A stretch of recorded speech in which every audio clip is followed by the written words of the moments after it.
Sesi 8. Gereja Tuhan Yang Maha Kuasa didirikan dan digembalakan secara pribadi oleh Tuhan. Pada zaman kasih karunia, Tuhan Yesus berjanji kepada para pengikutnya, "Dan jika aku pergi dan mempersiapkan tempat untukmu, aku akan datang kembali dan membawamu ke tempatku, supaya di mana aku berada, disitulah engkau juga berada." Sama seperti kilat datang dari arah timur dan bersinar ke arah barat, demikianlah kedatangan Anak Manusia kelak. Pada akhir zaman, sesuai dengan janji dan nubuatnya sendiri, Tuhan telah kembali menjadi daging dan turun ke timur dunia, Tiongkok. Dia melakukan pekerjaan penghakiman, hajaran, penaklukan, dan penyelamatan dengan menggunakan firman atas dasar pekerjaan penebusan Tuhan Yesus. Ini menggenapi nubuat-nubuat Alkitab. Penghakiman harus dimulai di rumah Tuhan. Barang siapa memiliki telinga, hendaklah dia mendengarkan apa yang diucapkan Roh kepada gereja-gereja. Pekerjaan Tuhan pada akhir zaman telah mengakhiri zaman kasih karunia dan mengantarkan zaman kerajaan. Seiring dengan cepatnya penyebaran Injil Kerajaan Tuhan Yang Maha Kuasa di Tiongkok daratan, Gereja Tuhan Yang Maha Kuasa pun lahir.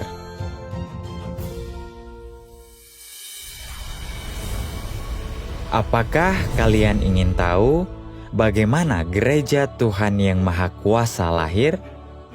Apakah kalian ingin melihat hasil-hasil yang telah dicapai Gereja Tuhan Yang Maha Kuasa di bawah bimbingan Tuhan? Apakah kalian ingin tahu bagaimana kerajaan Tuhan telah turun ke bumi?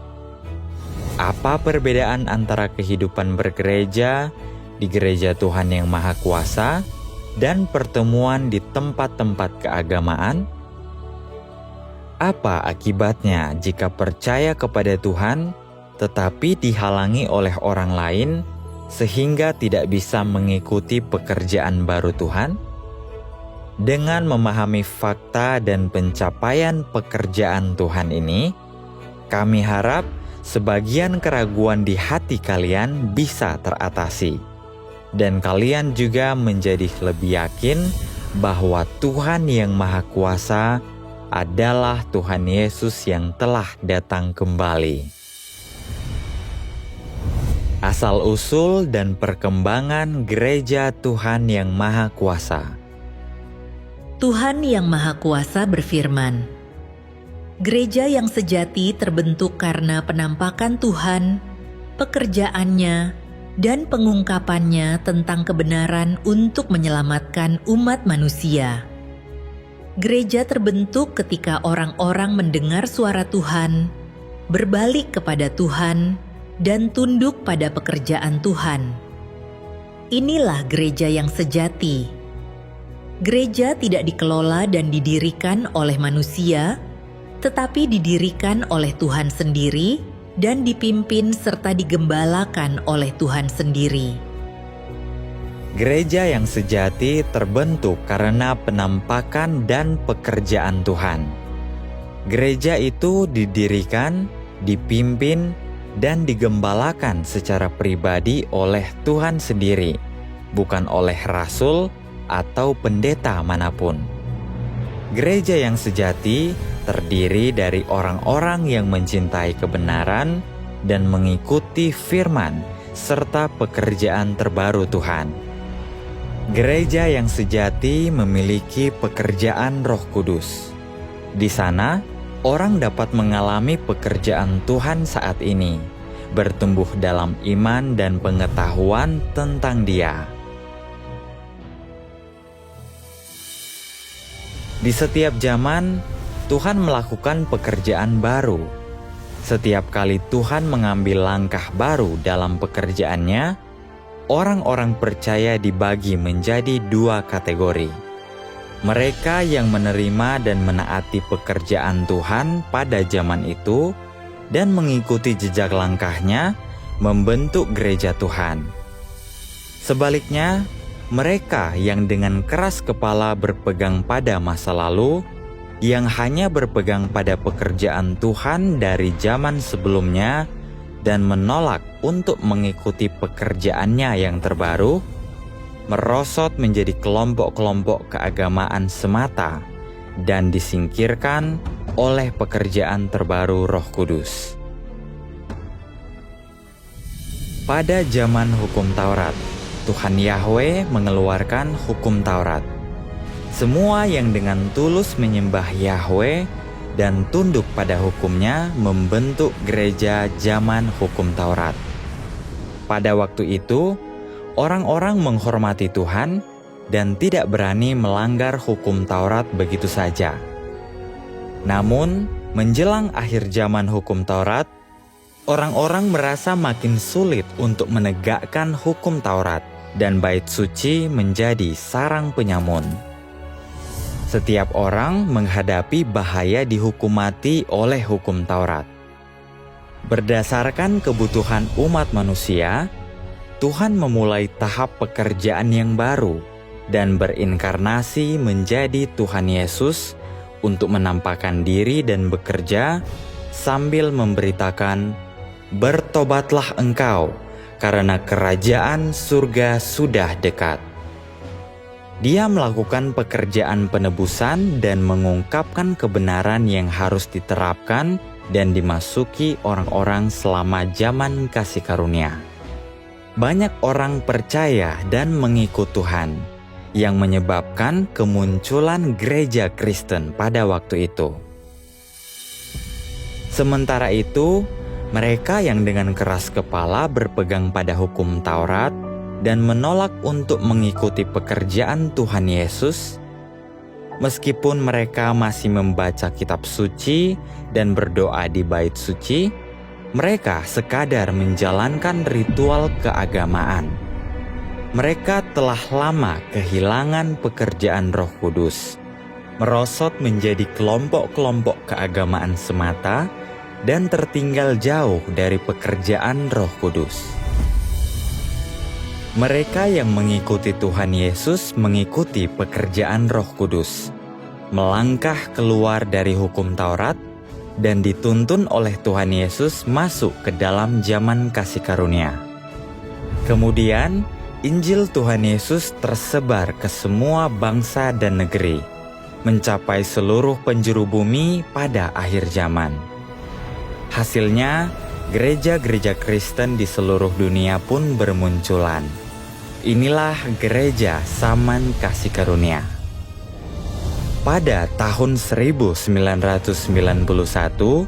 Kristus akhir zaman, Tuhan yang Maha Kuasa, secara resmi memulai pelayanannya di Tiongkok.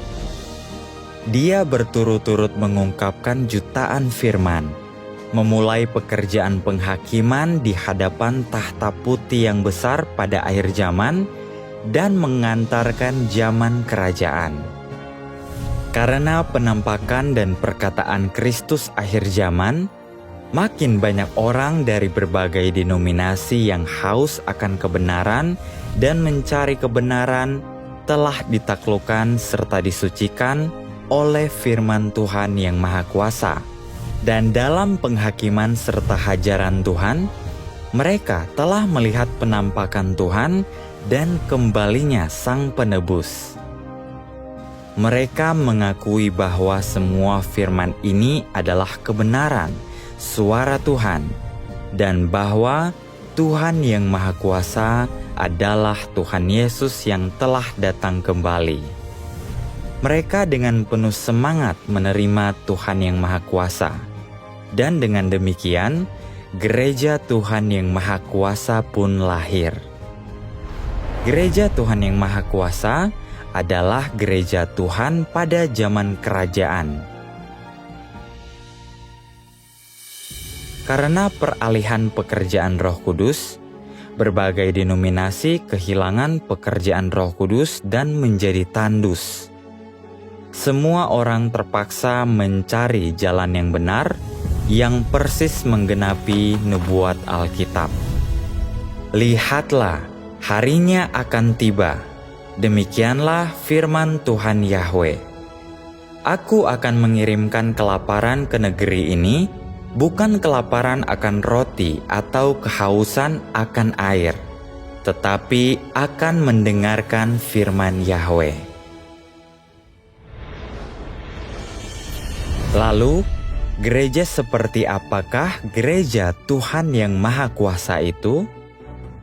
Gereja Tuhan yang Maha Kuasa lahir karena penampakan dan pekerjaan Tuhan yang Maha Kuasa. Tuhan Yesus yang telah datang kembali, Kristus akhir zaman. Dan juga di bawah penghakiman dan hajarannya yang benar. Gereja ini terdiri dari semua orang yang dengan tulus menerima pekerjaan Tuhan yang Maha Kuasa pada akhir zaman dan ditaklukkan serta diselamatkan oleh firman Tuhan. Gereja ini sepenuhnya didirikan langsung oleh Tuhan yang Maha Kuasa dan dipimpin serta digembalakan secara pribadi olehnya, dan sama sekali bukan didirikan oleh manusia manapun. Ini adalah fakta yang diakui oleh seluruh umat pilihan Tuhan di gereja Tuhan yang Maha Kuasa. Sama seperti pada zaman kasih karunia, gereja-gereja bukan didirikan oleh para rasul, melainkan merupakan hasil dari pekerjaan Tuhan Yesus dan didirikan oleh Tuhan Yesus sendiri. Mereka yang dipakai oleh Tuhan hanya bekerja sama dengan pekerjaannya dan tidak dapat menggantikan Tuhan melakukan pekerjaannya. Demikian pula, gereja Tuhan yang Maha Kuasa pada akhir zaman bukan didirikan oleh orang yang dipakai oleh Tuhan, melainkan merupakan hasil dari pekerjaan Tuhan yang Maha Kuasa. Karena penampakan dan pekerjaan Tuhan yang berinkarnasi, banyak orang percaya sejati kepada Tuhan di semua denominasi keagamaan akhirnya mendengar suara Tuhan. Mereka melihat bahwa Tuhan Yesus telah datang dan melakukan pekerjaan penghakiman pada akhir zaman. Mereka semua menegaskan bahwa Tuhan yang Maha Kuasa adalah Tuhan Yesus yang telah datang kembali, dan karena itu mereka menerima pekerjaannya pada akhir zaman. Oleh karena itu, umat pilihan Tuhan hanya percaya dan mengikut Tuhan yang Maha Kuasa, serta menerima dan menaati firman dan pekerjaannya. Ini adalah fakta yang tidak dapat disangkal oleh siapapun. Justru karena firman yang diungkapkan oleh Tuhan yang Maha Kuasa menyingkapkan misteri rencana pengelolaan Tuhan untuk menyelamatkan umat manusia, melalui penyingkapan firman-Nya, umat pilihan Tuhan mulai memahami bahwa Tuhan memiliki nama baru di setiap zaman, bahwa nama barunya melambangkan bahwa Tuhan sedang melakukan pekerjaan baru, dan selain itu, bahwa Tuhan sedang mengakhiri zaman yang lama dan mengantarkan zaman yang baru. Tuhan memakai nama untuk mengganti zaman dan untuk mewakili pekerjaannya pada zaman itu. Pada zaman hukum Taurat, Dia memakai nama Yahweh untuk mengeluarkan hukum Taurat dan perintah serta memimpin kehidupan umat manusia di bumi. Pada zaman kasih karunia, Dia memakai nama Yesus untuk melakukan pekerjaan penebusan umat manusia. Dengan datangnya zaman kerajaan, Dia telah memakai nama Tuhan yang Maha Kuasa untuk melaksanakan pekerjaan penghakiman yang dimulai dari rumah Tuhan, untuk menyucikan manusia, mengubah manusia, dan menyelamatkan manusia. Nama baru Tuhan bukanlah sebutan yang dibuat dengan sewenang-wenang oleh manusia, melainkan nama yang diambil oleh Tuhan sendiri sesuai kebutuhan pekerjaannya. Hal ini telah dinubuatkan dalam kitab Wahyu sejak lama. Dia yang menang akan kujadikan pilar di dalam bait suci Tuhanku, dan ia tidak akan keluar lagi. Dan aku akan menuliskan padanya nama Tuhanku dan nama kota Tuhanku, yaitu Yerusalem baru, yang turun dari surga dari Tuhanku, dan aku akan menuliskan namaku yang baru padanya. Akulah Alfa dan Omega, yang pertama dan yang terakhir, firman Tuhan, yang ada sekarang, yang sudah ada, dan yang akan datang, yang Maha Kuasa. Lalu aku mendengar seperti suara kumpulan besar orang banyak, dan seperti gemuruh air bah, dan seperti deru guntur yang keras, berkata, Haleluya! Karena Tuhan yang Maha Kuasa memerintah. Nama Tuhan yang Maha Kuasa pada zaman kerajaan sepenuhnya menggenapi nubuat-nubuat kitab Wahyu. Tuhan itu Maha Kuasa. Dia menciptakan dan berkuasa atas segala sesuatu, dan Dia adalah yang awal dan yang akhir. Sangatlah tepat bagi kita untuk menyebutnya Tuhan yang Maha Kuasa. Sejak saat itu, orang-orang menyebut Tuhan yang berinkarnasi sebagai Tuhan yang Maha Kuasa. Dan dari situlah Gereja Tuhan yang Maha Kuasa dinamai. Sebagian orang mungkin bertanya, Gereja Tuhan yang Maha Kuasa termasuk denominasi mana? Sebenarnya, Gereja Tuhan yang Maha Kuasa tidak termasuk dalam denominasi manapun. Juga tidak terbatas pada negara atau wilayah manapun. Pada akhir zaman, Tuhan menjadi daging dan pertama kali menampakkan diri serta bekerja di Tiongkok. Oleh karena itu, sekelompok saudara-saudari di Tiongkok adalah yang pertama menyambut kedatangan Tuhan kembali. Namun, pekerjaan dan keselamatan ini bukan hanya untuk orang Tiongkok, melainkan untuk seluruh umat manusia. Di antara berbagai denominasi dan bangsa, ada domba-domba Tuhan dan orang-orang yang ingin Dia selamatkan. Ketika mereka mendengar suara Tuhan pada akhir zaman dan menyadari bahwa Tuhan Yesus telah datang kembali, mereka keluar dari denominasi mereka masing-masing dan datang ke hadapan tahta Tuhan yang Maha Kuasa. Hari ini, seiring dengan penyebaran pekerjaan Tuhan pada akhir zaman ke semua bangsa, Gereja Tuhan yang Maha Kuasa juga dengan cepat didirikan di seluruh dunia, seperti yang dinubuatkan Alkitab. Dan ada domba-domba lain milikku yang bukan dari kandang ini. Domba-domba itu pun harus kubawa, dan mereka akan mendengarkan suaraku, dan akan ada satu kawanan dengan satu gembala. Dan akan terjadi pada akhir zaman, bahwa gunung rumah Yahweh akan ditegakkan di puncak gunung-gunung, dan akan ditinggikan di atas bukit-bukit. Semua bangsa akan datang berbondong-bondong ke sana. Ini juga menggenapi firman Tuhan yang Maha Kuasa. Orang-orang ini telah datang bergabung dari seluruh dunia. Mereka adalah orang-orang dari seluruh dunia yang berbicara bahasa yang berbeda dan memiliki warna kulit yang berbeda, tetapi makna penting keberadaan mereka adalah sama. Mereka semua memiliki hati yang mengasihi Tuhan. Mereka semua memiliki kesaksian yang sama, memiliki tekad yang sama, serta keinginan yang sama. Mereka yang mengasihi Tuhan dapat berjalan bebas di seluruh dunia, dan mereka yang bersaksi bagi Tuhan dapat melakukan perjalanan melintasi alam semesta. Orang-orang ini dikasihi oleh Tuhan, mereka diberkati oleh Tuhan, dan mereka akan selamanya hidup dalam terang-Nya. Sejak tahun 1991 hingga sekarang, Tuhan telah melaksanakan pekerjaannya di bumi selama lebih dari 30 tahun.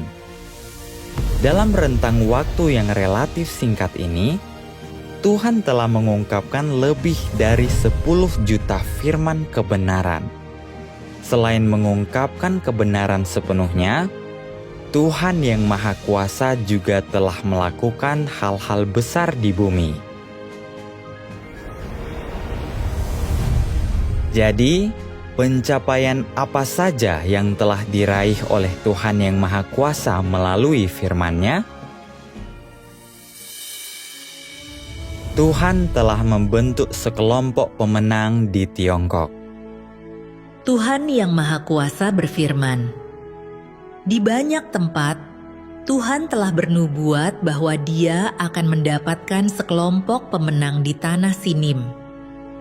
Di belahan timur dunia itulah para pemenang akan didapatkan. Dengan demikian, tempat di mana Tuhan menginjakkan kaki dalam inkarnasinya yang kedua, tanpa diragukan lagi adalah tanah Sinim, tepat di mana si naga merah yang sangat besar bergelung.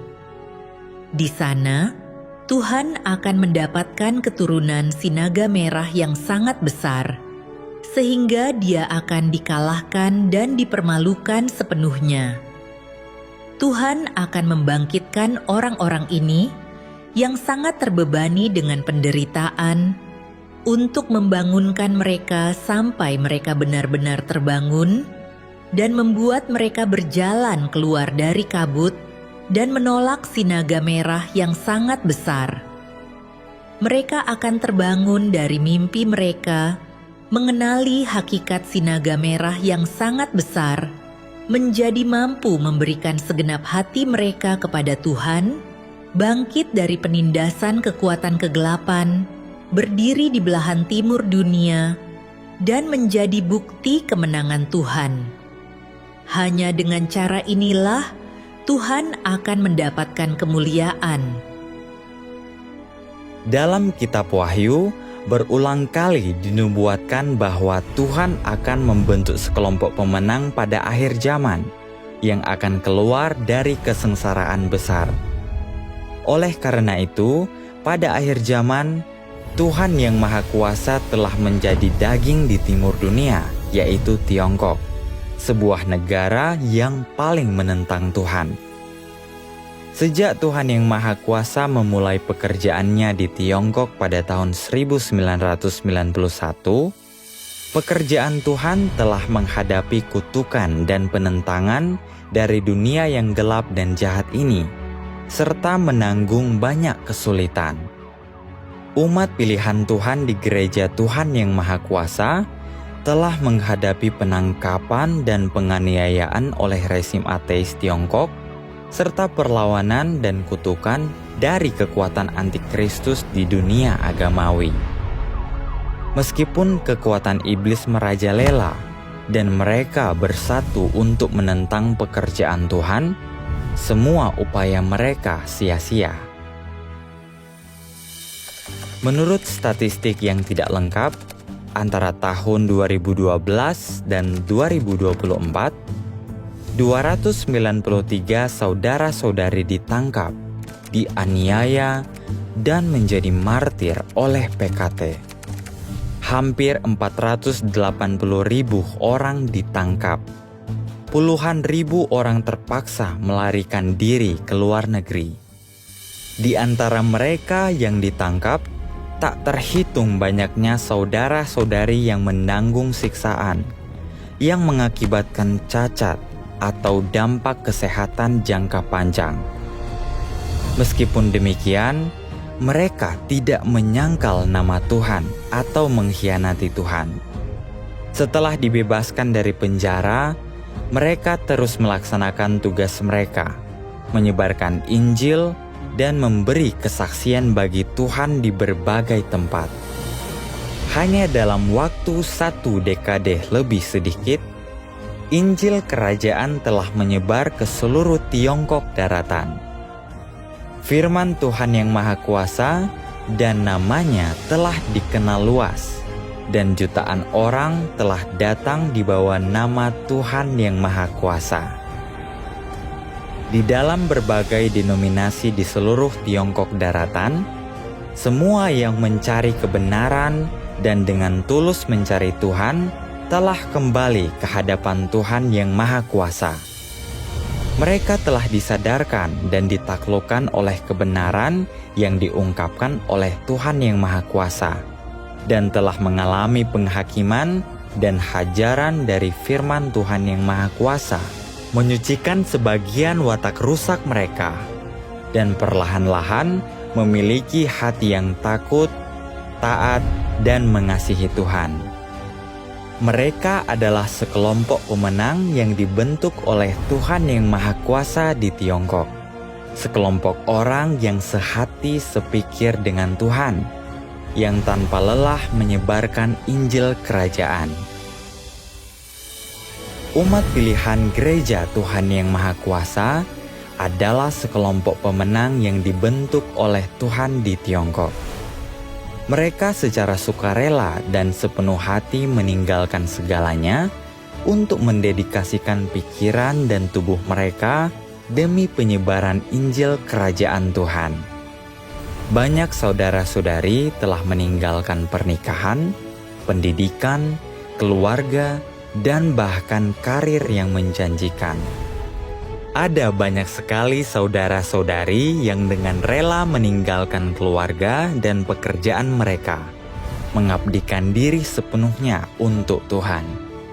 Bahkan banyak anak muda telah bergabung dalam barisan untuk menyebarkan Injil Kerajaan dan melaksanakan tugas mereka dengan baik.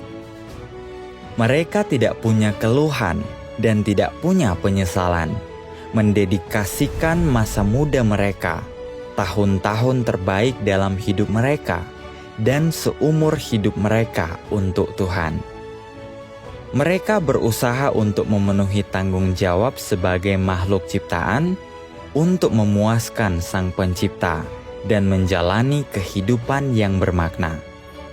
Fakta-fakta ini tepat menggenapi nubuat-nubuat dalam Kitab Wahyu. Ini adalah orang-orang yang telah berhasil keluar dari kesengsaraan yang hebat, dan mereka telah membasuh pakaian mereka serta menjadikannya putih dalam darah Anak Domba. Mereka adalah orang-orang yang mengikuti Anak Domba kemanapun dia pergi. Mereka ditebus dari antara manusia sebagai buah sulung bagi Tuhan dan Anak Domba. Meskipun Gereja Tuhan yang Maha Kuasa menghadapi penganiayaan dan pengucilan yang paling parah di berbagai kalangan dan sektor keagamaan di seluruh dunia, dibandingkan dengan denominasi manapun di dunia agamawi, Gereja Tuhan yang Maha Kuasa memiliki jumlah orang terbanyak yang mendedikasikan seluruh pikiran dan raga mereka untuk Tuhan. Orang-orang ini tidak memperoleh uang sepeser pun, tetapi mereka rela mengorbankan nyawa mereka untuk mendedikasikan masa muda dan segalanya bagi Tuhan. Selain Tuhan sendiri, siapa lagi yang dapat mengumpulkan begitu banyak orang yang rela meninggalkan segalanya dan mendedikasikan diri mereka dengan sepenuh hati untuk Tuhan? Jika bukan karena firman Tuhan dan pekerjaannya, siapa lagi yang dapat menyempurnakan sekelompok pemenang seperti itu? Jika gereja tidak dipimpin oleh Tuhan sendiri, siapa lagi yang dapat mencapai perbuatan-perbuatan besar seperti itu? Tidak ada seorang pun. Hanya Tuhan sendiri yang dapat menyelesaikan pekerjaan besar seperti itu. Pencapaian di bawah bimbingan Tuhan yang Maha Kuasa. Di bawah penyiraman dan penggembalaan langsung dari Tuhan yang Maha Kuasa, umat pilihan Tuhan telah mulai memberi kesaksian bagi Tuhan melalui kisah dan pengalaman mereka sendiri dan apa yang telah mereka peroleh. Beberapa di antaranya telah dibuat menjadi film, yang lain menjadi lagu pujian, dan sebagainya. Gereja Tuhan yang Maha Kuasa terus-menerus menghasilkan karya-karya yang memberi kesaksian bagi Tuhan, dengan video-video baru yang dirilis secara daring setiap hari. Hingga saat ini, Gereja Tuhan yang Maha Kuasa telah secara mandiri memproduksi lebih dari 7.000 film, pertunjukan paduan suara, tarian, pembacaan firman Tuhan, dan berbagai macam pertunjukan. Hingga kini, ada hampir 3.000 pembacaan firman Tuhan yang Maha Kuasa. Gereja telah memproduksi hampir 200 film. Ribuan video kesaksian pengalaman dari umat pilihan Tuhan telah dibuat. Hingga kini, ada lebih dari 2.000 lagu pujian dan pertunjukan paduan suara yang dibuat oleh umat pilihan Tuhan. Lagu-lagu pujian ini disajikan dalam berbagai bentuk, termasuk akapela, solo, duet, dan pertunjukan paduan suara besar. Ada juga lebih dari 1.800 video umat pilihan Tuhan yang bernyanyi dan menari. Video-video tersebut menampilkan berbagai bentuk tarian, termasuk tarian India, tari tap, dan tarian rakyat. Dengan mengamati penampilan mereka yang bersemangat, terlihat jelas bahwa mereka telah menemukan kebebasan dan kelegaan rohani di dalam firman Tuhan. Mereka merayakan dan memuji Tuhan dengan berbagai cara, merasakan sukacita yang ditemukan di tanah Kanaan. Video-video ini tersedia dalam berbagai bahasa, termasuk bahasa Mandarin, Inggris, Spanyol, Portugis, Rusia, Arab, Hindi, Perancis, Italia, Jerman, Filipina, Korea, Jepang, Vietnam, dan lebih dari 40 bahasa lainnya. Melalui fakta-fakta ini, jelaslah bahwa Gereja Tuhan yang Maha Kuasa adalah gereja tempat Tuhan yang Maha Kuasa secara pribadi menggembalakan, memimpin, dan bekerja. Sebagian besar saudara-saudari tidak terlatih secara formal dalam pembuatan film, musik, atau tari. Hanya karena bimbingan Tuhanlah hasil seperti itu dapat dicapai.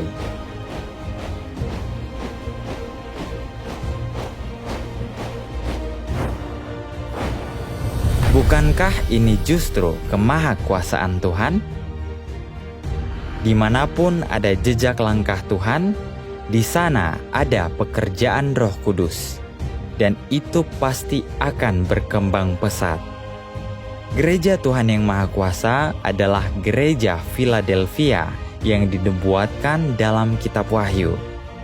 Hanya di gereja Tuhan yang Maha Kuasa, Tuhan secara pribadi menggembalakan dan memimpin umatnya, senantiasa menyediakan firman-Nya. Hanya orang-orang Kristen dari gereja Tuhan yang Maha Kuasa yang menunjukkan kesatuan dan keharmonisan seperti itu, dengan rela meninggalkan segalanya untuk memberi kesaksian bagi Tuhan. Apa yang dibuktikan oleh pencapaian-pencapaian ini? Pekerjaan besar Tuhan telah rampung. Kerajaan Tuhan telah muncul di bumi.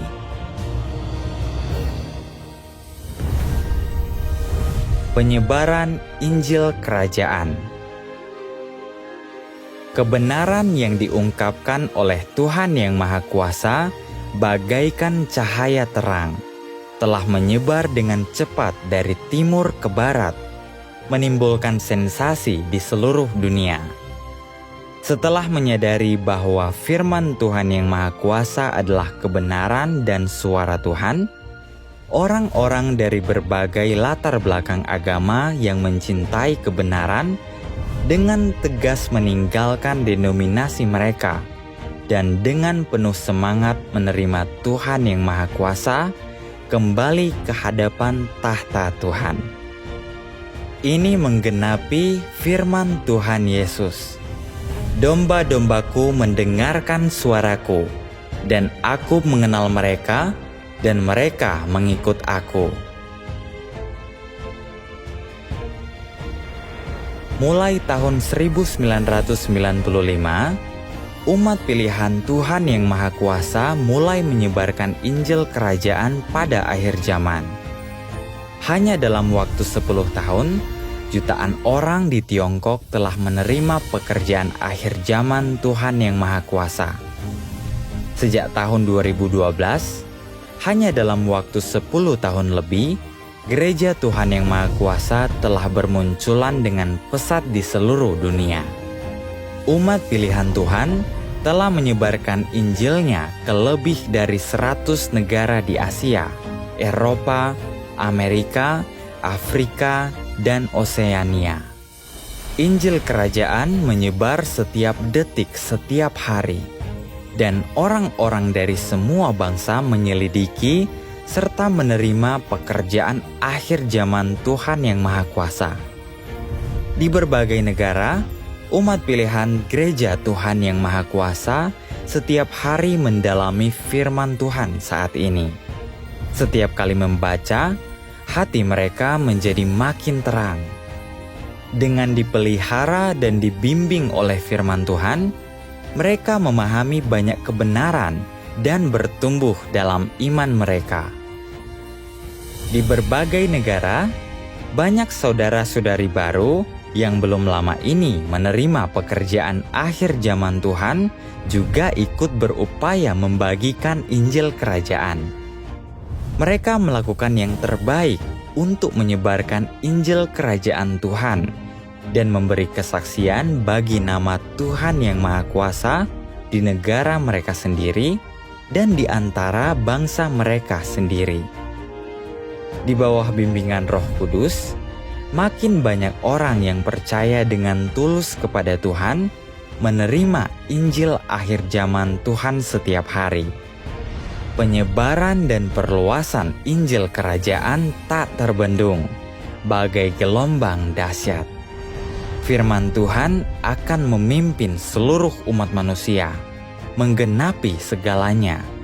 Dan semua yang dengan tulus percaya kepada Tuhan dan mencari jalan yang benar, pasti akan kembali kepada Tuhan, tunduk dengan taat di hadapan tahtanya. Seluruh umat manusia akan mengetahui bahwa Tuhan telah datang. Tuhan telah menampakkan diri. Nama Tuhan akan dimasyurkan sampai ke penjuru bumi dan diagungkan di antara seluruh umat manusia. Hanya dalam 30 tahun, Injil Kerajaan Tuhan Yang Maha Kuasa telah menyebar ke seluruh dunia dengan secepat kilat, menggenapi nubuat Tuhan Yesus. Sama seperti kilat datang dari arah timur dan bersinar ke arah barat, demikianlah kedatangan Anak Manusia kelak. Selain Tuhan sendiri, siapa lagi yang dapat mencapai ini? Ini adalah bukti pekerjaan Roh Kudus yang tak terbantahkan, yang sepenuhnya menegaskan bahwa Tuhan Yang Maha Kuasa sesungguhnya adalah kedatangan Tuhan Yesus kembali. Tidak ada seorang pun yang dapat menyangkal ini. Tuhan telah melakukan perbuatan-perbuatan besar di antara manusia.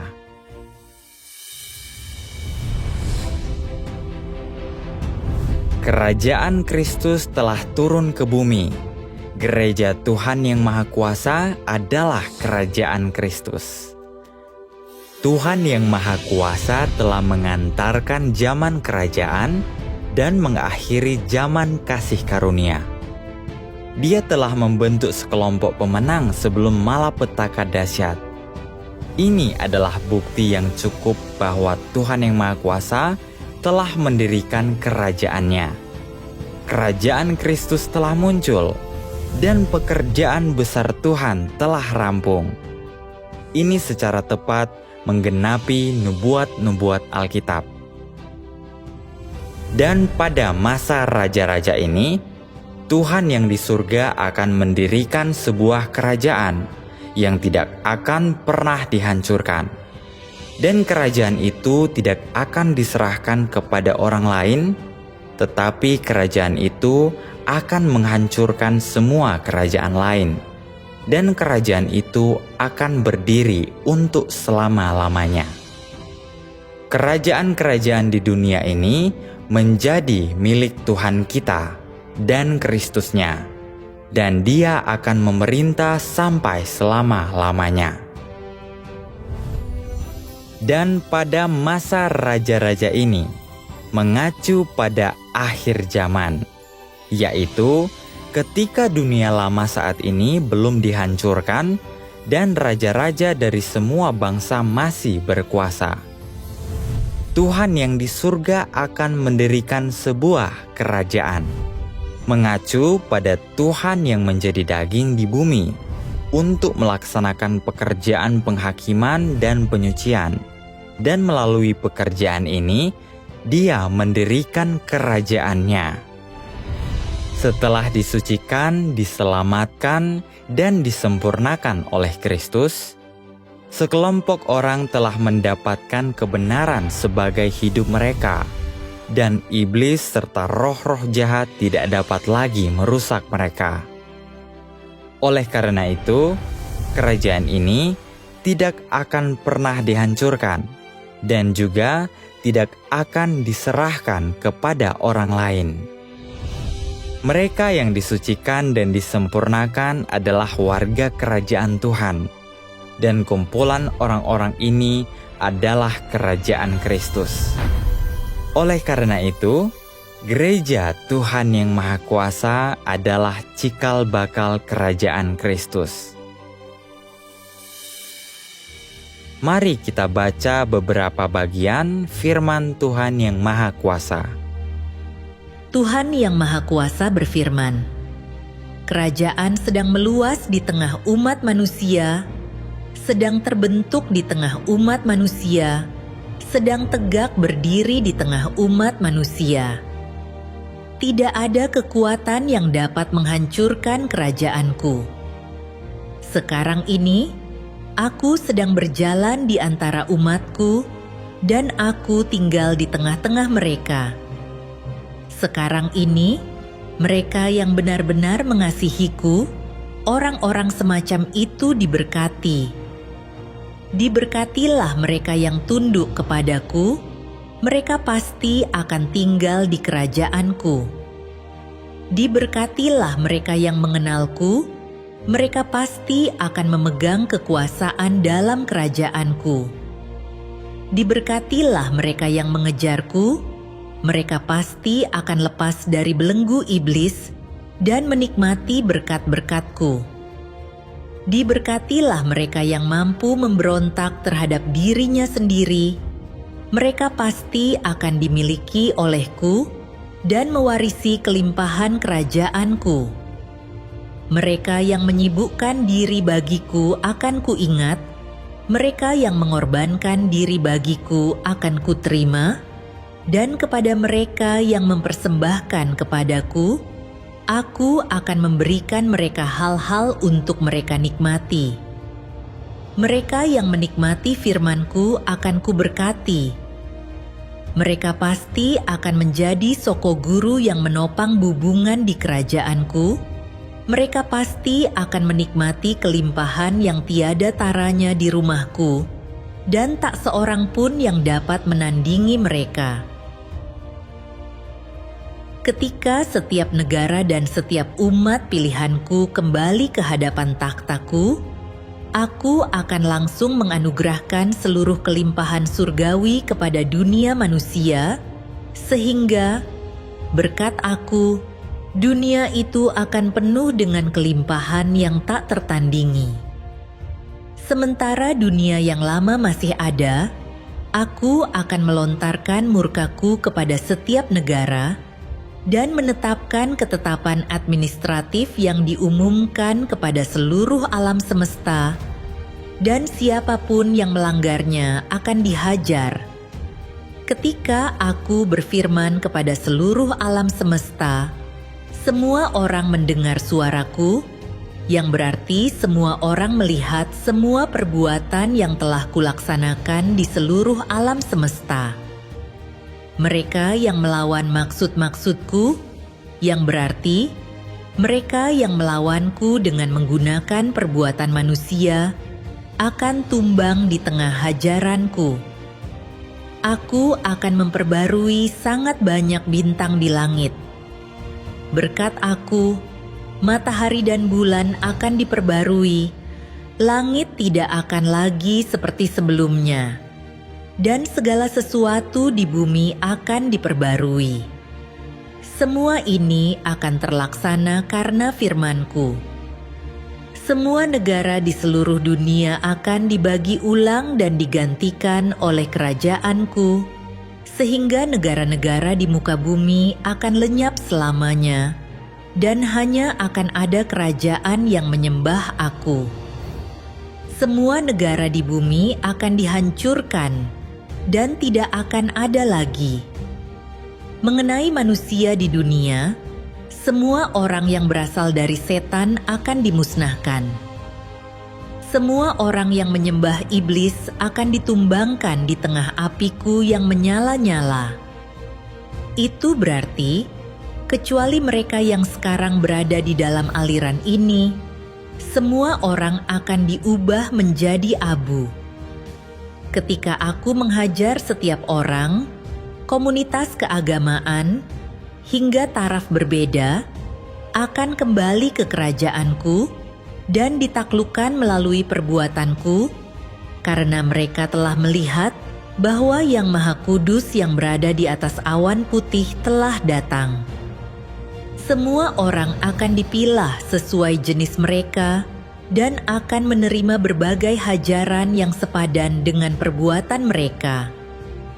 Semua orang yang telah menentang aku akan binasa, dan mereka yang perbuatannya di bumi tidak melibatkan aku, karena cara mereka berperilaku, mereka akan terus berada di bumi di bawah pemerintahan anak-anakku dan umatku. Aku akan menampakkan diri kepada semua negara dan semua orang, dan aku akan mengungkapkan suaraku sendiri di bumi, menyatakan selesainya pekerjaan besarku, memungkinkan semua orang menyaksikan hal ini dengan mata kepala mereka sendiri. Sekarang, setelah malapetaka dahsyat dimulai, Tuhan telah membentuk sekelompok pemenang, dan pekerjaannya yang besar telah rampung. Ini berarti bahwa pekerjaan Tuhan untuk menyelamatkan umat manusia akan segera berakhir. Oleh karena itu, jika kita ingin menerima keselamatan dari Tuhan, satu-satunya jalan adalah dengan segera menerima pekerjaan Tuhan yang Maha Kuasa. Hanya dengan begitu, kita akan memiliki kesempatan untuk disucikan dan diselamatkan oleh Tuhan, masuk ke dalam kerajaan, menjadi umat Tuhan, dan mewarisi janji-janji Tuhan. Namun, mereka yang tidak menyelidiki atau menerima pekerjaan Tuhan yang Maha Kuasa akan sepenuhnya kehilangan kesempatan untuk diselamatkan dan masuk ke dalam kerajaan. Mereka akan tetap berada di luar kerajaan Tuhan, dan semuanya akan jatuh ke dalam malapetaka dahsyat untuk sepenuhnya dikutuk dan benar-benar dibinasakan. seperti yang dinyatakan dalam ketetapan administratif Kerajaan Tuhan Yang Maha Kuasa. Kecuali mereka yang sekarang berada di dalam aliran ini, semua orang akan diubah menjadi abu. Perbedaan antara kehidupan bergereja di gereja Tuhan Yang Maha Kuasa dan pertemuan di tempat-tempat keagamaan. Ada yang berkata, "Aku membaca Alkitab dan berdoa setiap hari, dan aku punya gerejaku sendiri. Tidak masalah apakah aku menghadiri persekutuan daring gereja Tuhan Yang Maha Kuasa atau tidak. Aku tetap bisa diselamatkan dan masuk ke kerajaan surga." Saudara-saudari, apakah kalian setuju? Untuk menjawab pertanyaan ini, kita harus terlebih dahulu memahami perbedaan antara kehidupan bergereja pada zaman kasih karunia dan zaman kerajaan. Perbedaan pertama, zamannya berbeda. Gereja-gereja lokal adalah gereja-gereja zaman kasih karunia. Orang-orang di sana masih merindukan dan menantikan kedatangan Tuhan kembali. Mereka tetap berada di zaman kasih karunia. Gereja Tuhan Yang Maha Kuasa adalah gereja zaman kerajaan. Gereja ini lahir karena kedatangan Tuhan kembali pada akhir zaman dan pekerjaannya yang baru. Umat pilihan Tuhan di gereja Tuhan Yang Maha Kuasa telah menyambut Tuhan dan sedang menghadiri perjamuan kawin anak domba. Mereka telah dibawa masuk ke dalam zaman kerajaan oleh pekerjaan baru Tuhan Yang Maha Kuasa. Perbedaan kedua, firman yang kita fokuskan berbeda.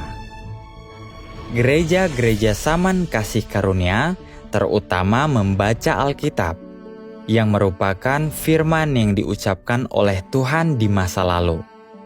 Oleh karena itu, mereka hanya mengetahui pekerjaan Tuhan pada zaman hukum Taurat dan zaman kasih karunia, beserta beberapa tokoh dan peristiwa sejarah. Tetapi mereka tidak memahami kehendak Tuhan atau watak yang Dia perlihatkan selama zaman-zaman itu. Sebaliknya, gereja Tuhan Yang Maha Kuasa pada zaman kerajaan terutama membaca firman Tuhan saat ini. Firman menampakkan diri dalam rupa manusia.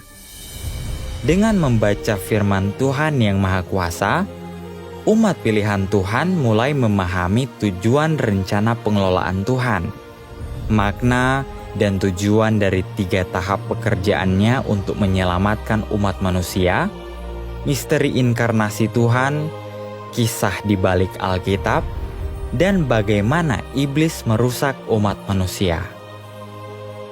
Mereka juga telah belajar bagaimana Tuhan menyelamatkan umat manusia dan bagaimana Dia melakukan pekerjaan penghakimannya untuk menyucikan dan menyelamatkan manusia. Tuhan Yang Maha Kuasa juga menyingkapkan bagaimana Dia menentukan kesudahan dan tempat tujuan dari semua jenis orang. Misalnya, siapa yang akan diselamatkan, siapa yang akan mendapatkan tempat tujuan yang indah, siapa yang akan masuk ke kerajaan Tuhan, siapa yang akan dihukum, bagaimana Tuhan mengakhiri zaman, bagaimana kerajaan Kristus akan terwujud di bumi, dan masih banyak lagi. Ini semua adalah firman yang belum pernah Tuhan ucapkan pada zaman hukum Taurat atau zaman kasih karunia. Tuhan telah menyingkapkan semuanya pada akhir zaman, seperti yang difirmankan Tuhan Yang Maha Kuasa. Engkau semua memahami misteriku di surga lebih banyak daripada Yesaya dan Yohanes. Engkau semua mengetahui keindahan dan kehormatanku lebih daripada semua orang kudus di zaman sebelumnya. Apa yang telah engkau semua terima, bukan hanya kebenaranku, jalanku, dan hidupku, melainkan juga penglihatan dan pewahyuan yang lebih hebat daripada penglihatan dan pewahyuan Yohanes.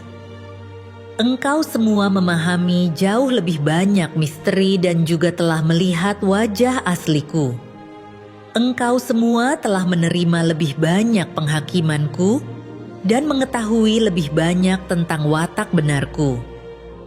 Jadi, meskipun engkau semua dilahirkan pada akhir zaman, apa yang kau pahami adalah hal-hal sebelumnya dan di masa yang lampau, dan engkau juga telah mengalami hal-hal dari zaman sekarang, dan semua ini dilakukan olehku secara pribadi. Ketiga, kesaksian pengalaman yang berbeda. Gereja-gereja zaman kasih karunia terutama telah membahas tentang mengasihi sesama seperti mengasihi diri sendiri, serta bersikap sabar dan tabah. Ini bertujuan untuk menuntun orang agar mengaku dosa dan bertobat, sehingga mencapai perilaku yang baik. Ini hanyalah tuntutan paling dasar yang Tuhan Yesus berikan kepada orang-orang di zaman kasih karunia berdasarkan tingkat pertumbuhan mereka pada saat itu. Namun, orang hanya mengenali dosa-dosa perilaku yang jelas ini. Mereka tidak memahami watak rusak mereka sendiri atau akar penyebab dosa mereka. Seperti mengapa orang berbohong atau mengapa mereka membenci orang lain. Masalah berbuat dosa dan menentang Tuhan tetap tidak terselesaikan, dan esensi rusak manusia juga belum terselesaikan. Jadi, bahkan setelah menerapkan selama 2000 tahun, tidak ada seorang pun yang benar-benar lolos dari belenggu dosa dan mencapai penyucian. Sebagian besar kesaksian pengalaman dari zaman kasih karunia berfokus pada menikmati kasih karunia Tuhan setelah dosa-dosa diampuni. Misalnya, ketika orang menghadapi kesulitan seperti penyakit atau kemiskinan, mereka berdoa kepada Tuhan, dan Dia membukakan jalan bagi mereka. Ini adalah kesaksian-kesaksian tentang menikmati kasih karunia Tuhan. Namun, ketika kesulitan atau kemalangan menimpa, sebagian orang masih bisa mengeluh tentang Tuhan, menyangkalnya, dan bahkan mengkhianatinya kapan saja dan di mana saja. Dalam kehidupan bergereja di zaman kerajaan, semua orang terutama membahas bagaimana mereka mengalami pekerjaan penghakiman Tuhan pada akhir zaman untuk mencapai penyucian dan perubahan. Pada akhir zaman, firman Tuhan secara langsung menghakimi kerusakan umat manusia, memungkinkan orang untuk mengenali esensi rusak mereka. Kita mulai memahami akar penyebab dosa-dosa kita, mulai melihat watak benar Tuhan, memiliki hati yang takut akan Tuhan, mencapai pertobatan sejati, menjauhi kejahatan, dan mencapai perubahan dalam watak hidup kita. Inilah artinya diselamatkan oleh Tuhan. Bahkan ketika dihadapkan pada kesengsaraan dan pemurnian, mereka yang memberi kesaksian seperti itu tidak memiliki keluhan terhadap Tuhan dan dapat menaati penataan dan pengaturan Tuhan. Ini adalah kesaksian yang lebih tinggi dan lebih nyata daripada sekedar menerima kasih karunia Tuhan pada zaman kasih karunia. Ini adalah hal-hal yang tidak dapat dicapai hanya dengan membaca Alkitab, berpuasa, atau beribadah di gereja. Oleh karena itu, kesaksian-kesaksian dari gereja Tuhan yang Maha Kuasa pada zaman kerajaan adalah kesaksian tentang orang-orang yang melepaskan diri dari pengaruh iblis dan mengubah watak mereka. Ini adalah kesaksian tentang menaati Tuhan serta mengenal dan mengasihi Tuhan. Inilah keadaan tertinggi yang dicapai pada zaman kerajaan. Jadi, alasan utama mengapa orang tidak dapat mencapai keselamatan dengan percaya kepada Tuhan di dalam agama adalah ini. Dunia agamawi belum mengikuti pekerjaan baru Tuhan. Apa yang orang-orang persekutukan dalam pertemuan-pertemuan itu adalah catatan pekerjaan dan firman Tuhan di masa lalu yang ada di dalam Alkitab. Mereka tidak dapat menikmati firman Tuhan saat ini dan tidak dapat mengalami pekerjaannya pada akhir zaman, sehingga mereka secara alami jatuh ke dalam kegelapan. Ini sama seperti ketika Tuhan Yesus datang untuk bekerja. Mereka yang dengan keras kepala berpegang pada hukum dan aturan lama di Bait Suci, kehilangan keselamatan dari Tuhan. Pada akhir zaman, Tuhan yang Maha Kuasa telah memulai pekerjaan penghakiman yang dimulai dari rumah Tuhan. Mengungkapkan kebenaran untuk menghakimi dan menyucikan manusia. Pada saat ini, jika orang tidak mencari dan menyelidiki jalan yang benar, gagal mengikuti pekerjaan Roh Kudus, bagaimana mereka dapat menerima keselamatan dari Tuhan pada akhir zaman dan mewarisi janji-janji Tuhan? Pekerjaan Tuhan yang Maha Kuasa pada akhir zaman adalah tahap pekerjaan yang lebih baru dan lebih tinggi. Kemunculan gereja Tuhan yang Maha Kuasa melambangkan permulaan zaman baru dan akhir dari zaman lama. Ini berarti bahwa pekerjaan Tuhan Yesus pada zaman kasih karunia telah berakhir.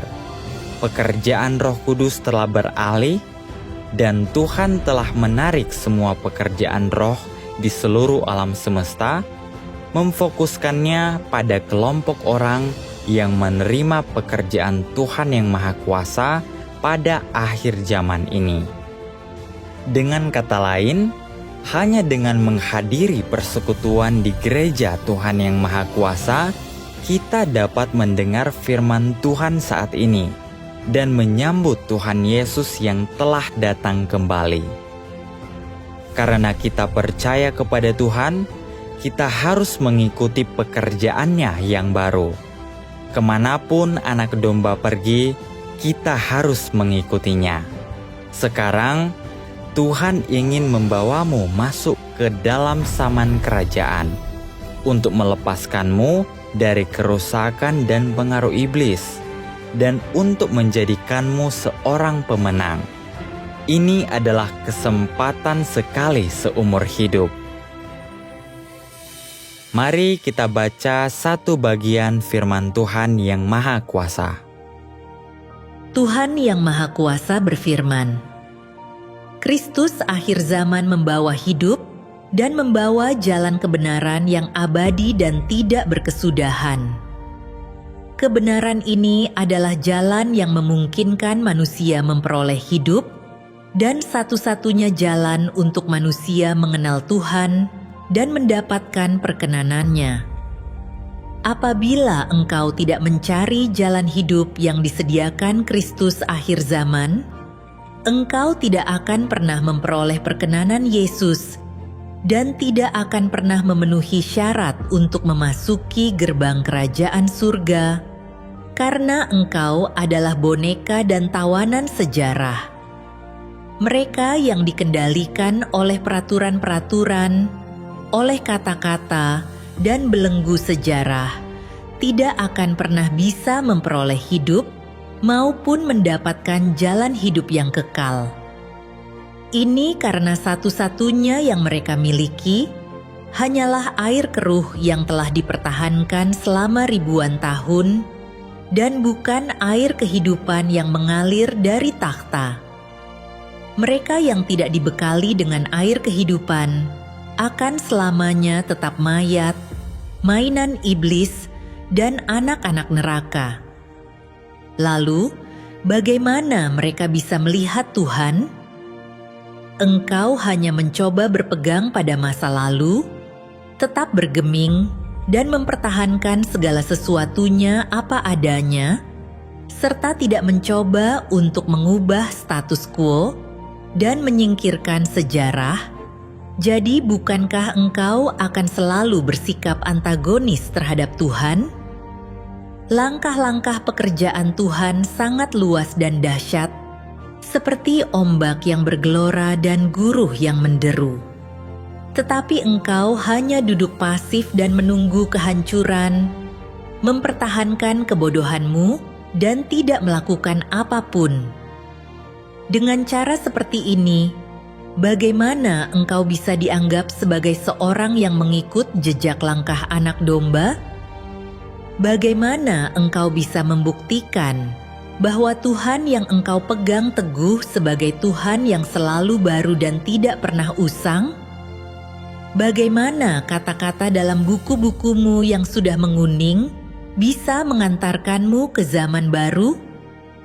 Bagaimana kata-kata itu bisa menuntunmu mencari langkah-langkah pekerjaan Tuhan?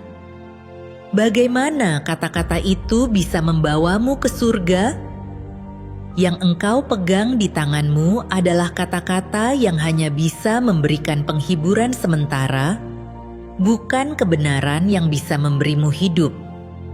Kata-kata dalam kitab suci yang kau baca hanya bisa memperkaya lidahmu, bukan kata-kata falsafah yang bisa membantumu memahami hidup manusia, apalagi jalan yang bisa menuntunmu menuju kesempurnaan.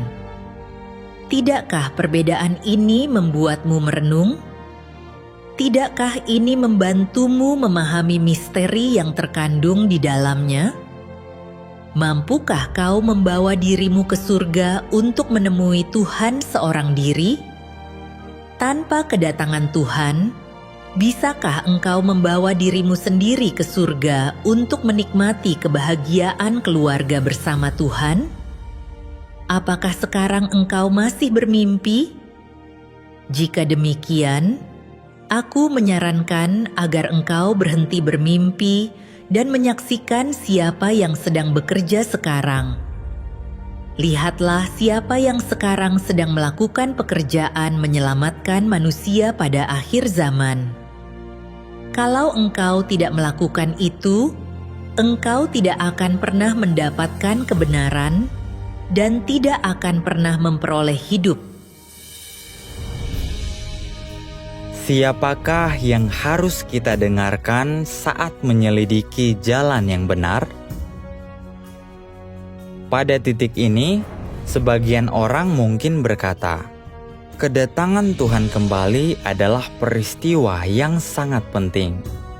Aku harus bertanya kepada pendetaku dan memintanya untuk memastikan hal itu. Pendeta kami telah percaya kepada Tuhan selama bertahun-tahun, memahami Alkitab secara mendalam, dan tahu jauh lebih banyak daripadaku. Jika pendetaku berkata bahwa Tuhan belum datang, aku pun tidak akan mempercayainya. Apakah kau setuju? Apakah pandangan ini sejalan dengan firman Tuhan? Sebenarnya, setiap kali Tuhan menjadi daging untuk menampakkan diri dan bekerja, para pemimpin agama selalu menjadi kekuatan yang paling gila dalam menentang dan mengutuk Tuhan. 2000 tahun yang lalu, ketika Tuhan Yesus menampakkan diri dan bekerja, para pemimpin agama Yudaisme secara lahiriah memahami Alkitab dan tampak penuh kasih. Tetapi mereka dengan membabi buta mengutuk dan menentang Tuhan Yesus. Mengapa orang-orang yang paling memahami Alkitab justru menjadi mereka yang menentang dan mengutuk Tuhan Yesus? Orang-orang Farisi tidak mencintai kebenaran. Mereka tidak berfokus untuk menerapkan firman Tuhan atau menaati perintahnya. Mereka hanya peduli untuk melakukan ritual keagamaan, menempuh jalan yang menentang Tuhan. Oleh karena itu, ketika Tuhan Yesus datang untuk memberitakan Injil dan bekerja, natur mereka yang munafik, anti Tuhan, dan natur iblis dalam diri mereka tersingkap dengan lebih menyeluruh. Orang-orang Farisi tahu bahwa firman Tuhan Yesus membawa otoritas dan kuasa. Mereka takut setelah orang-orang mendengar suara Tuhan, orang-orang yang dapat memahami kebenaran akan berpaling kepada Tuhan yang berinkarnasi, yang akan menyebabkan mereka kehilangan status dan mata pencaharian mereka. Jadi, mereka memandang Tuhan yang berinkarnasi sebagai ancaman terbesar mereka dan tanpa terkendali mengutuk, menyerang, dan mengkritik Tuhan, menghalangi orang-orang percaya untuk berpaling kepadanya.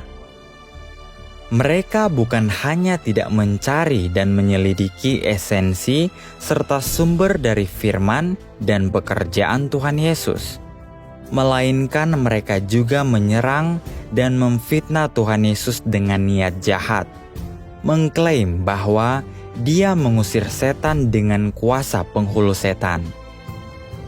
Mereka melabeli pekerjaan Tuhan Yesus yang penuh dengan otoritas dan kuasa Tuhan sebagai kegilaan, dan dengan demikian melakukan dosa menghujat Roh Kudus dan secara serius menyinggung watak Tuhan. Orang-orang Farisi tidak hanya menghujat dan mengutuk Tuhan Yesus, tetapi juga menghasut dan menyesatkan orang-orang percaya untuk menentang dan mengutuk Tuhan Yesus, menyebabkan orang-orang percaya kehilangan keselamatan dari Tuhan dan menjadi korban mereka serta binasa bersama mereka. Karena itu, Tuhan Yesus mengutuk dan mencela orang-orang Farisi dengan berkata, "Celakalah engkau, ahli-ahli Taurat dan orang-orang Farisi, orang munafik, karena engkau menutup kerajaan surga terhadap manusia, padahal engkau sendiri tidak pernah pergi ke sana, tetapi engkau menghalangi orang-orang yang berusaha masuk ke sana. Celakalah engkau, ahli-ahli Taurat dan orang-orang Farisi, orang munafik, karena engkau melintasi lautan dan daratan untuk menjadikan satu orang bertobat menjadi pengikutmu, tetapi begitu ia bertobat, engkau menjadikannya anak neraka yang 2 kali lebih jahat daripada dirimu sendiri."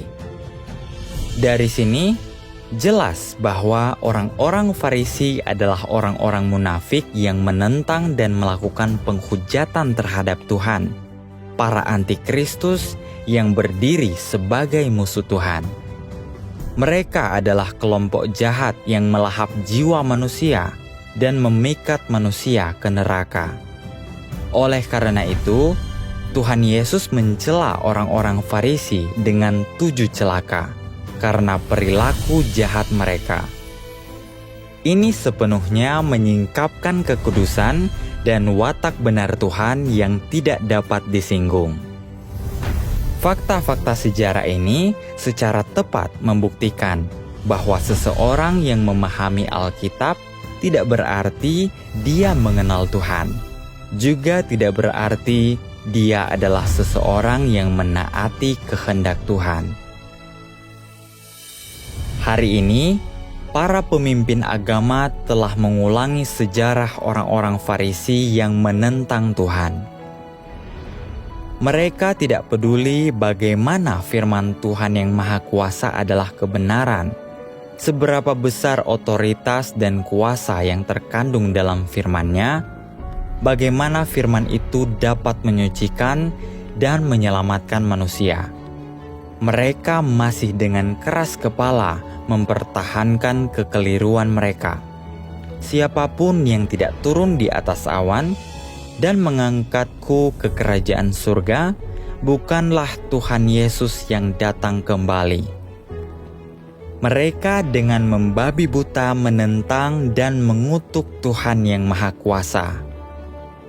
Para pendeta dan penatua tidak segan-segan menentang dan mengutuk Tuhan yang Maha Kuasa, semua dalam upaya untuk mengekang umat dan menstabilkan posisi serta mata pencaharian mereka.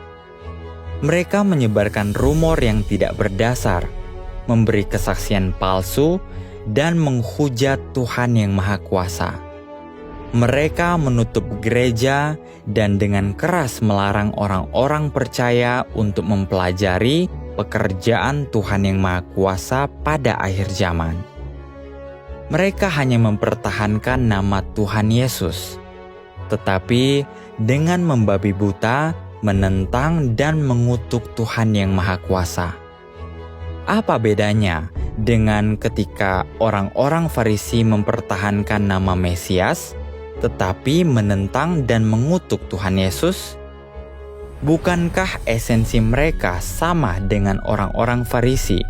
Keras kepala, congkak, tidak menaati kebenaran, membenci kebenaran? Mereka hanya percaya pada Tuhan yang samar di surga dan menyangkal, menentang, dan mengutuk Kristus yang berinkarnasi. Mereka adalah saingan Kristus yang tidak dapat didamaikan. Bukankah mereka hanyalah para antikristus yang menyangkal, mengutuk, dan menentang Kristus? Seperti yang dikatakan Alkitab, karena banyak penyesat masuk ke dalam dunia yang tidak mengaku bahwa Yesus Kristus datang dalam daging. Ini adalah penyesat dan antikristus. Semua yang tidak mengakui Tuhan yang berinkarnasi adalah antikristus. Semua yang menentang dan mengutuk Kristus adalah antikristus. Oleh karena itu, orang-orang Farisi Yahudi disingkapkan sebagai antikristus oleh pekerjaan Tuhan Yesus. Para pemimpin agama yang menentang Tuhan yang Maha Kuasa di akhir zaman adalah antikristus yang disingkapkan oleh pekerjaan Tuhan yang Maha Kuasa. Sekarang, firman yang diungkapkan oleh Tuhan yang Maha Kuasa telah dipublikasikan agar dapat diselidiki oleh semua orang. Semua jenis film dan video Injil telah diunggah di internet untuk secara terbuka memberi kesaksian tentang penampakan dan pekerjaan Tuhan kepada seluruh dunia. Hal ini telah menimbulkan kehebohan di kalangan komunitas agama dan umat manusia pada umumnya. Para pendeta dan penatua di komunitas agama telah melihat tren yang berkembang. Firman Tuhan yang Maha Kuasa sedang menaklukkan orang-orang dari komunitas agama dan umat manusia pada umumnya. Tidak ada orang dan tidak ada kekuatan yang dapat menghentikannya. Mereka menjadi cepat marah dan dengan membabi buta menentang serta mengutuk Tuhan yang Maha Kuasa.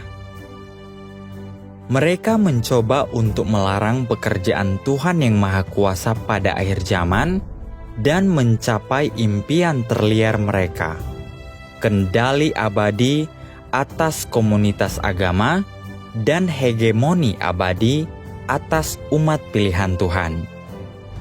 Fakta-fakta ini cukup untuk membuktikan bahwa banyak pendeta dan penatua agama pada akhir zaman adalah kemunculan kembali orang-orang Farisi. Mereka adalah antikristus yang bekerja sekeras mungkin untuk mengganggu dan menghancurkan pekerjaan Tuhan, serta menghalangi orang-orang percaya agar tidak kembali kepada Tuhan yang Maha Kuasa. Banyaknya perbuatan jahat mereka telah memprovokasi watak Tuhan. Bagaimana mereka dapat lolos dari penghakiman dan hukuman Tuhan yang benar?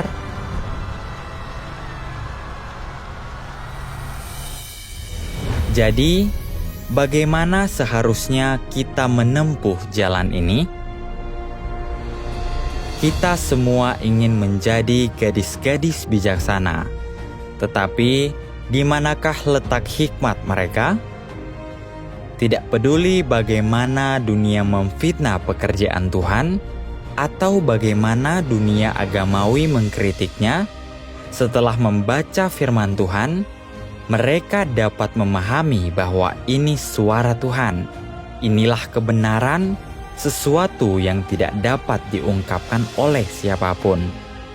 Jadi, mereka menerima jalan yang benar tanpa ragu-ragu dan menyambut Tuhan. Oleh karena itu, ketika menyelidiki perkara kedatangan Tuhan kembali, kita harus memikirkannya dengan seksama dan melihat apakah yang telah kita bagikan selaras dengan Alkitab dan dengan kebenaran. Menyambut Tuhan adalah perkara terpenting dalam hidup kita. Kita harus memiliki penilaian kita sendiri dan memeriksa segala sesuatunya secara pribadi. Kita harus berdoa kepada Tuhan dan belajar mengenali suaranya. Jika setelah mengetahui bahwa Tuhan yang Maha Kuasa telah mengungkapkan begitu banyak kebenaran, kita masih tidak percaya pada firman Tuhan, tetapi malah percaya pada perkataan para pendeta, mempercayakan hak kita untuk percaya kepada Tuhan, hidup dan mati kita, serta takdir kita kepada mereka, berarti kita adalah orang-orang yang paling bodoh dan tidak tahu apa-apa, gadis-gadis bodoh. Oleh karena itu, mereka yang menutup diri dan tetap terpaku pada cara-cara mereka ditakdirkan untuk tidak mendengar suara Tuhan dan tidak menyambutnya. Karena mereka mempercayai rumor dan kekeliruan orang lain dan tidak menerima kebenaran, ketika Tuhan turun di atas awan untuk memberi upah kepada yang baik dan menghukum yang jahat, menyesal pun tak ada gunanya. Mereka hanya bisa menyalahkan kebodohan dan ketidaktahuan mereka sendiri. Seperti yang tertulis di dalam Alkitab, umatku hancur karena kurangnya pengetahuan. Terakhir, mari kita baca satu bagian lain dari firman Tuhan yang Maha Kuasa.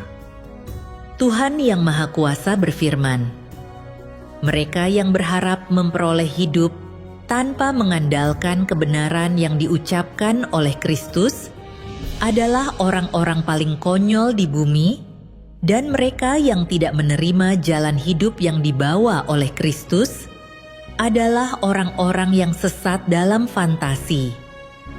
Maka aku mengatakan bahwa orang-orang yang tidak menerima Kristus akhir zaman selamanya akan membuat Tuhan muak.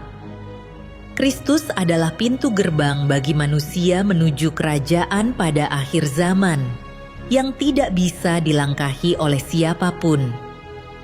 Tidak seorang pun bisa disempurnakan oleh Tuhan kecuali melalui Kristus. Engkau percaya kepada Tuhan, karena itu engkau harus menerima firman-Nya dan tunduk pada firman-Nya. Engkau tidak boleh hanya memikirkan memperoleh berkat tanpa menerima kebenaran dan tanpa menerima perbekalan hidup. Kristus datang pada akhir zaman, sehingga Ia dapat membekali semua orang yang benar-benar percaya kepadanya dengan kehidupan. Pekerjaan ini ada untuk mengakhiri zaman lama dan memasuki zaman baru. Dan pekerjaan ini adalah jalan yang harus ditempuh oleh semua orang yang akan memasuki zaman yang baru. Jika engkau tidak mengakui Kristus dan terlebih lagi mengutuk, menghujat, atau menganiaya Dia, engkau pasti akan dibakar untuk selama-lamanya dan tidak akan pernah masuk ke dalam kerajaan Tuhan. Ini karena Kristus ini sendiri adalah pengungkapan Roh Kudus, pengungkapan Tuhan, Dia yang telah Tuhan percayakan untuk melakukan pekerjaannya di bumi. Dan karena itu kukatakan bahwa jika engkau tidak bisa menerima segala hal yang dilakukan oleh Kristus akhir zaman, itu berarti engkau menghujat Roh Kudus. Hukuman setimpal bagi mereka yang menghujat Roh Kudus sangat jelas bagi semua orang. Aku juga memberitahumu hal ini. Jika engkau menentang Kristus akhir zaman, jika engkau menolak Kristus akhir zaman, tidak ada seorang pun yang dapat menanggung akibatnya bagimu. Selain itu, sejak saat itu dan seterusnya, engkau tidak akan memiliki kesempatan lain untuk memperoleh perkenanan Tuhan. Sekalipun engkau ingin menebus dirimu, engkau tidak akan dapat lagi melihat wajah Tuhan. Ini karena yang kau tentang bukanlah seorang manusia, yang kau tolak bukanlah manusia yang tidak berarti, melainkan Kristus. Tahukah engkau apa akibatnya jika melakukan hal ini? Engkau bukan sedang melakukan kesalahan kecil, tetapi melakukan dosa yang mengerikan. Dan karena itu, aku menasihati setiap orang untuk tidak memperlihatkan taringmu dan mengacungkan cakarmu, atau melontarkan kritik yang gegabah di hadapan kebenaran, karena hanya kebenaran yang dapat membawakan hidup bagimu, dan tidak ada hal lain selain kebenaran yang dapat memungkinkanmu untuk dilahirkan kembali dan melihat lagi wajah Tuhan.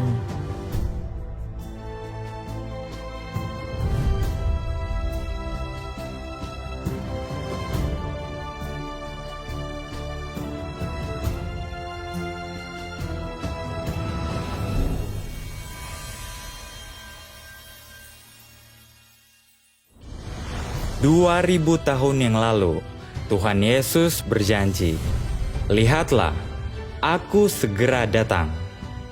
Dia juga bernubuat, karena bangsa akan bangkit melawan bangsa dan kerajaan melawan kerajaan, dan akan ada kelaparan, wabah, dan gempa bumi di berbagai tempat.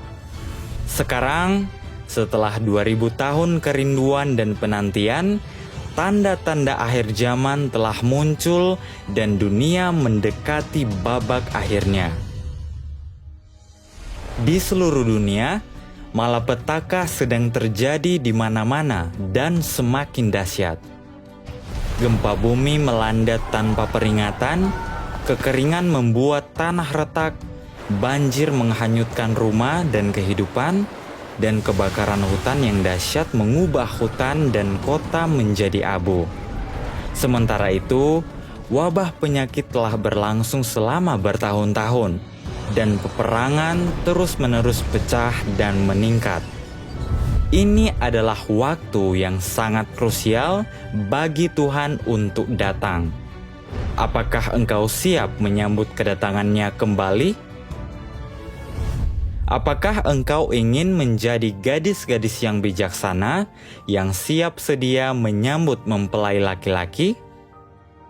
Tuhan Yesus berfirman, "Domba-dombaku mendengarkan suaraku." Apakah engkau ingin belajar cara mengenali suara Tuhan dan tidak melewatkan kedatangannya kembali?